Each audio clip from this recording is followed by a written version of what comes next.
وقال اللہ تبارک وتعالی ان یتبعون الا الظن وان هم الا یخرصون۔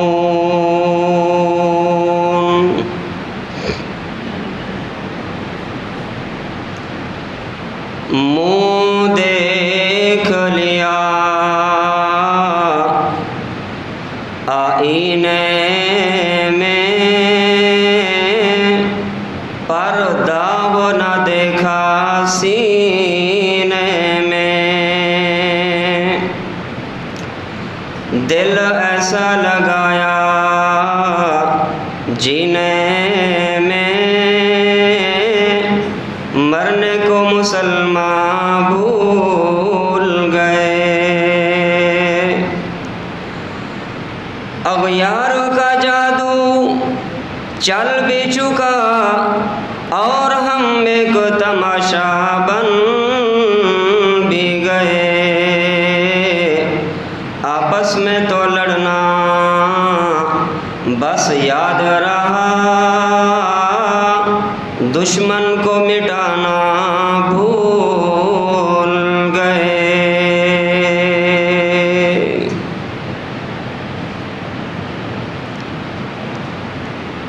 حمد و ثنا، کبریائی، بڑائی، یکتائی، تنہائی، شہنشاہی اور بادشاہی اللہ وحدہ لا شریک کے لیے۔ بے شمار درود و سلام امام الانبیاء خاتم الانبیاء جناب محمد الرسول اللہ صلی اللہ علیہ وآلہ وسلم کی ذات گرامی کے لیے۔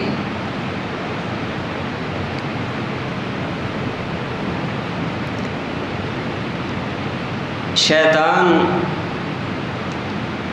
اس بندے پر جلدی حملہ کرتا ہے جو غفلت کا شکار ہو۔ شیطان کی کوشش رہتی ہے کہ انسان یا تو مشرک ہو جائے یا پھر جھگڑالو۔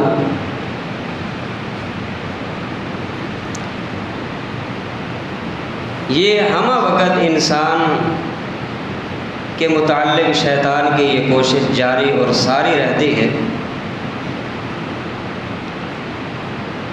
اللہ تعالیٰ نے قرآن مجید میں ارشاد فرمایا، الم عہد الیکم یا بنی آدم الا تعبدوا الشیطان انہ لکم عدو مبین، کہ ہم نے بنو آدم سے یہ عہد لیا کہ تم نے شیطان کا کہا نہیں ماننا، اس لیے کہ شیطان وہ تمہارا کھلم کھلا دشمن ہے۔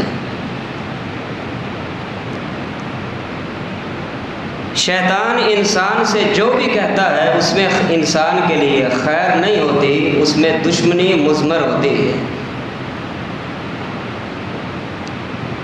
وَلَقَدْ أَضَلَّ مِنْكُمْ جِبِلًّا كَثِيرًا أَفَلَمْ تَكُونُوا تَعْقِلُونَ، دیکھتے نہیں ہو کہ انسانیت کو شیطان نے کس قدر گمراہ کر دیا، اس کے باوجود بھی تمہیں عقل نہیں آتا، پھر بھی تم اس دشمن کے پیچھے چلتے ہو جو ہر لحاظ سے تمہیں جہنم کی طرف لے جانے کی کوشش میں لگا رہتا ہے۔ اور اگر یہ شیطان انسان کو شرک پر نہ لگا سکے اور انسان کو مشرک نہ بنا سکے، پھر اس شیطان کی دوسری کوشش یہ ہوتی ہے کہ انسان کا پھر دل صاف نہ رہے، انسان رحم دل نہ ہو اور انسان کی سوچ اچھی نہ رہے۔ میرے بھائیوں، اللہ تعالیٰ نے ہمیں عقیدہ توحید سے نواز دیا. نماز، روزہ، حج، زکوٰۃ، صدقات و خیرات تو ہم کرتے ہیں.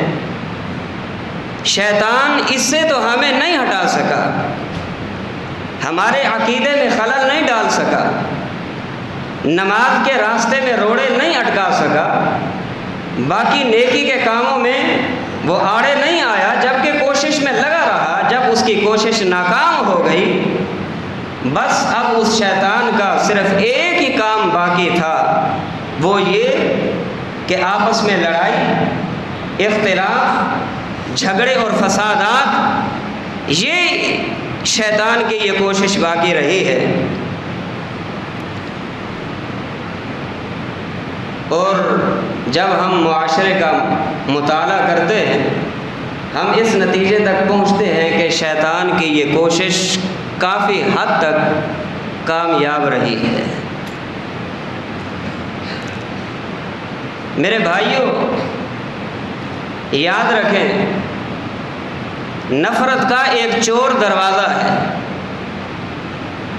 فسادات کا ایک چور دروازہ ہے، لڑائی اور جھگڑے کا ایک چور دروازہ ہے. بڑا اہم موضوع ہے اور اہم گفتگو ہے. میں سمجھتا ہوں یہ موضوع اور یہ عنوان ہر معاشرے کی، ہر برادری کی، ہر خاندان کی، ہر سوسائٹی کی اشد ضرورت ہے کہ اس کو ممبر و محراب سے بیان کیا جائے کہ نفرت کا چور دروازہ کیا ہے، لڑائی اور جھگڑے کا چور دروازہ کیا ہے، برادریوں میں جو پھوٹ پڑ جاتی ہے اس کا چور دروازہ آخر کیا ہے کہ جس کی وجہ سے لڑائی، جھگڑا، قطع رحمی یہ پیدا ہو جاتی ہے. جب تک ہم اس چور دروازے کو بند نہیں کریں گے، اس چور دروازے کو توڑ نہیں ڈالیں گے، یہ جھگڑے، یہ فسادات، بھائی بھائی کا اختلاف، بڑے چھوٹے کا اختلاف، ساس بہو کا اختلاف، یہ گھر کا اختلاف اس وقت تک ختم نہیں ہوگا جب تک کہ ہم نفرت کا وہ چور دروازہ تلاش نہیں کریں گے. وہ نفرت کا چور دروازہ کیا ہے؟ وہ نفرت کا چور دروازہ غلط فہمی ہے. غلط فہمی، معاملہ کچھ ہوتا ہے، ہم کچھ سمجھ بیٹھتے ہیں. یہ نفرت کا یہ چور دروازہ، اپنی رائے کے پیچھے چلنا، جو ذہن میں آیا وہ کر گزرنا، بات کی تحقیق اور تصدیق نہ کرنا، یہ غلط فہمی ہے. جب انسان اس غلط فہمی کا شکار ہوتا ہے پھر نتیجہ کیا نکلتا ہے؟ دل میں نفرت، قطع رحمی، لڑائی، جھگڑا شروع ہو جاتا ہے. اسی غلط فہمی کی وجہ سے انسانیت کی زندگی جہنم بن جاتی ہے. اسی غلط فہمی کی وجہ سے ہم نے قتل ہوتے دیکھے ہیں. اسی غلط فہمی کی وجہ سے گھر برباد ہوتے دیکھے ہیں. اسی غلط فہمی کی وجہ سے ہم نے طلاقیں ہوتے دیکھی ہیں. ان تمام چیزوں کی جب ہم نے وجہ دیکھی، وجہ صرف اور صرف جو ہے وہ غلط فہمی ہے جس کی بنیاد پہ یہ سارے معاملات ہوئے. ایک سچا واقعہ،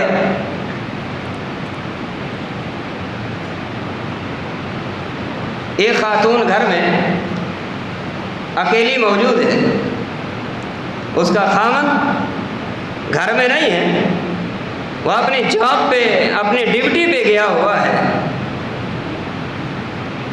گھر میں ٹیلی فون پڑا تھا، گھنٹی بجی، خاتون ٹیلی فون کے قریب آئی، اس نے ٹیلی فون کا ریسیور اٹھایا. کال جب ریسیو کی تو کیا دیکھتی ہے؟ آگے کال کرنے والا ایک مرد ہے. اور آپ سمجھتے ہیں انجانے میں اگر کوئی نمبر کسی خاتون کا مل جائے تو پھر فون کرنے والا بڑا نرم مزاج رکھتے ہوئے نرم گوشی کے ساتھ بڑے محبت کے انداز میں جو ہے وہ گفتگو کرنے کی کوشش کرتا ہے۔ اس فون کرنے والے نے ایسے ہی کیا۔ اس عورت نے جب یہ دیکھا کہ یہ مجھے فریب میں ڈالنا چاہتا ہے، اس نے ٹیلی فون کا ریسیور رکھ دیا، کال بند ہو گئی۔ کچھ دن گزرے، پھر دوبارہ فون آیا اور اس عورت نے فون کو پھر دوبارہ ریسیو کیا، ریسیور اٹھایا تو کال کرنے والا پھر وہی مرد تھا جس نے پہلی دفعہ کال کی۔ اس وقت بھی اس عورت کا خامد گھر میں موجود نہیں تھا۔ وہ مرد اس عورت سے فری ہونے لگا، اس عورت نے ریسیور رکھ دی۔ تیسری بار کچھ دنوں کے بعد پھر دوبارہ فون آتا ہے۔ جب فون آیا اس وقت عورت کا میاں خامد وہ گھر میں موجود تھا۔ عورت اپنے کام کاج میں مصروف رہی، اس کا میاں جاتا ہے، فون کا ریسیور اٹھاتا ہے، کال جب ریسیو کرتا ہے، آگے بے ساختہ وہ فون کرنے والا وہ کہتا ہے دیکھو میں پہلے بھی 2 دفعہ فون کر چکا ہوں، آپ نے میری بات نہیں سنی، میں آپ کو بڑا چاہتا ہوں۔ فریب کے انداز میں اور فری ہونے لگا۔ اس کے مرد نے، اس عورت کے خامد نے نہ آؤ دیکھا نہ تاؤ دیکھا، فون کا ریسیور نیچے رکھا، ساتھ ٹیبل پڑی تھی، ٹیبل کے اوپر شیشے کا گلاس پڑا ہے، اس نے وہ شیشے کا گلاس اٹھایا اور غصے میں آ کے اس نے وہ گلاس اپنے بیوی کی طرف مارا۔ نتیجہ کیا نکلا؟ وہ شیشے کا گلاس کسی ایسی نازک جگہ پہ لگا کہ وہ لگتے ہی عورت وہاں نیچے گری اور وہیں فوت ہو گئی، وہیں فوت ہو گئی۔ اس کی ڈیڈ باڈی کو دفنا دیا گیا۔ اب مرد کو تشویش لاحق ہو گئی۔ اس نے کال کا ڈیٹا نکلوایا، وہی کال کا ڈیٹا جب نکالا گیا 3 کالیں موصول ہوئیں اور تینوں کالوں میں کوئی بھی ایسی چیز نہ تھی کہ جس میں عورت کو قصوروار ٹھہرایا جائے۔ میرے بھائیوں، جب یہ ڈیٹا نکالا گیا، دیکھا گیا تو یہ صرف اور صرف عورت کا جو قتل ہوا اس کی بنیاد غلط فہمی تھی۔ خامد غلط فہمی کا شکار ہوا، اس کے نتیجے میں اس نے گلاس اٹھایا اور مارا، جس کی وجہ سے عورت کی اسی وقت ڈیتھ ہو گئی۔ میرے بھائیوں، ہر معاملے کی تحقیق ضروری ہے، ہر معاملے کی تصدیق ضروری ہے۔ ضروری نہیں کوئی جو بات آپ تک پہنچے وہ سچی ہو، ضروری نہیں جو بات آپ تک پہنچے وہ جھوٹی ہو۔ خبر سچی ہو، خبر جھوٹی ہو، تصدیق قرآن حکم دیتا ہے، اور قرآن مجید نے یہی فرمایا یا ایھا الذین آمنوا ان جاءکم فاسق بنبأ فتبینوا، اے ایمان والو، اگر تمہارے تک کوئی معاملہ پہنچے، تمہارے تک کسی بات کی خبر پہنچے، تمہیں کیا چاہیے؟ فرمایا فتبینوا، معاملات کی تصدیق کر لیا کرو، معاملات کی تحقیق کر لیا کرو۔ جب تم معاملات کی تحقیق کرو گے، معاملات کی تصدیق کرو گے، مستقبل کی شرمندگیوں سے بچ جاؤ گے۔ اگر تم معاملات کی تصدیق کیے بغیر، معاملات کی تحقیق کیے بغیر تم نتیجہ نکالنے کی کوشش کرو گے، نتیجہ یہ نکلے گا مستقبل میں تم شرمندگی اٹھانی پڑے گی، پریشانی اٹھانی پڑے گی، ندامت اٹھانی پڑے گی۔ اللہ پاک نے فرمایا لوگوں تحقیق کر لیا کرو، غلط فہمیوں کا شکار مت ہو جایا کرو۔